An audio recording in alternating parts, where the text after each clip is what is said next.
it's just great to get a win. And last week people were saying we were the worst offense in the country because we scored 31 points on Maryland.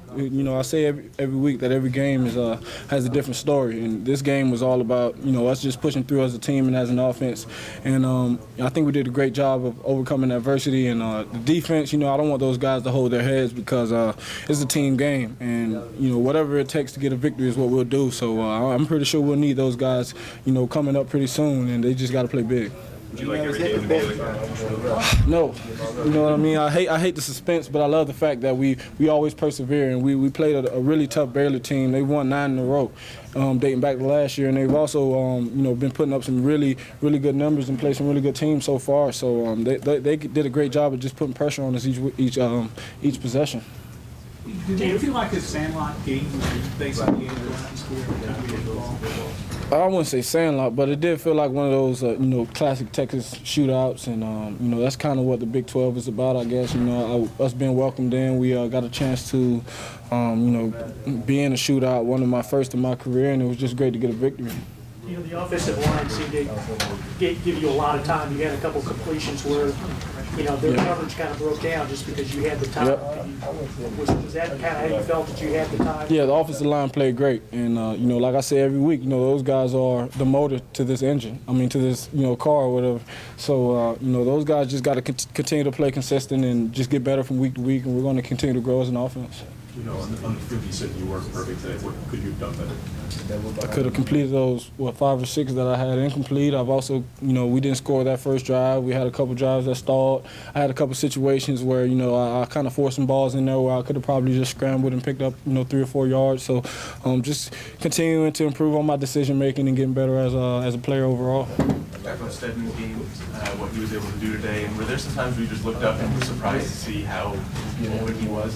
Yeah, there was. That one time in the back of the end zone, he was wide open. Guys, I guess, just forgot about him. And also the wheel route, he just caught that when it flew down the sideline. And, I expected those guys to be on it. But, I think we did a great job of moving him around, putting him in different positions. He was able to get open and shake some defenders and make good plays.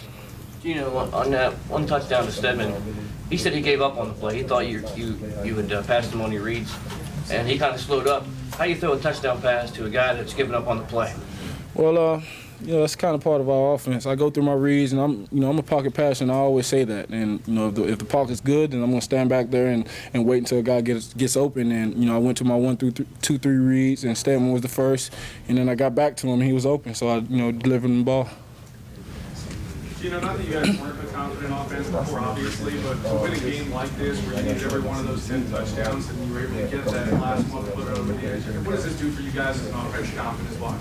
I think it's more about the team, and I think it just lets us know that we're going to have to, battle it out every week and against some really tough teams in the Big 12. And I think the best thing is that we had a good drive there at the end, and was able to seal the game, and we fought overcame adversities and just got better as the game went along. And the defense gave up some yards and points, but who cares? We won the game.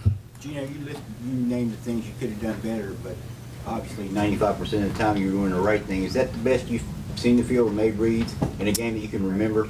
I don't know. I got a lot of football left in my career, so I'm going to keep getting better. Up to this point, it's one of the many games. I think I've had better games, but statistically, it's my best game ever. And but like I said, I got a lot of games left. When you're playing like that, do you have any sense of the numbers you're putting up? Sometimes, but it doesn't really matter in the heat of the battle. You got to continue to go out there and put those plays behind you, whether they're good plays or negative plays, and that's the way I've always been. Just putting plays behind me and continue to focus on the play at hand, and not whatever's happened in the past. You said something kind of funny a second ago about moving the chains in that last drive.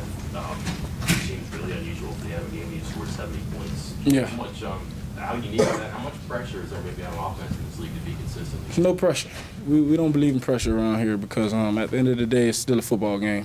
And we got to go out there and do our jobs. And that's something that we all love to do, which is why there's never pressure, especially for me because, I understand that in order to play this game, you got to work extremely hard from day to day. And, you just got to get better. So, I put that pressure on myself in practice rather than in the game.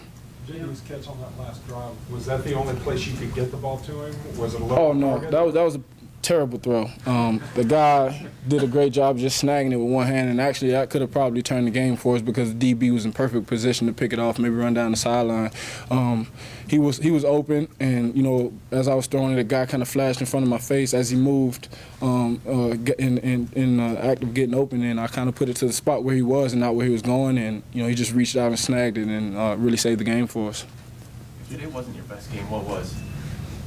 I mean, I don't know. You know, like I said, I've played many games, and I've always pretty much done a good job. But, you know, like I said, I got a lot of football left, so, you know, I don't want to just hang my head on, you know, one game. You said you don't want to think about the Heisman Trophy. After you have a game like this, you said you're statistically the best game you've ever played. I feel like it's going to be harder and harder not to think about it or deal with that going forward. No, not at all. You know, I could care less about a Heisman Trophy. The biggest thing for us is that we won the game today. And, you know, like I always say, we're on a mission, and we want to win them all. And we're going to take it day by day and a game at a time. And, you know, we're 4-0. We put those 4 behind us, and now we got to focus on Texas. Do you know what kind of message does this game send to the Big 12 about West Virginia? You know, I don't know.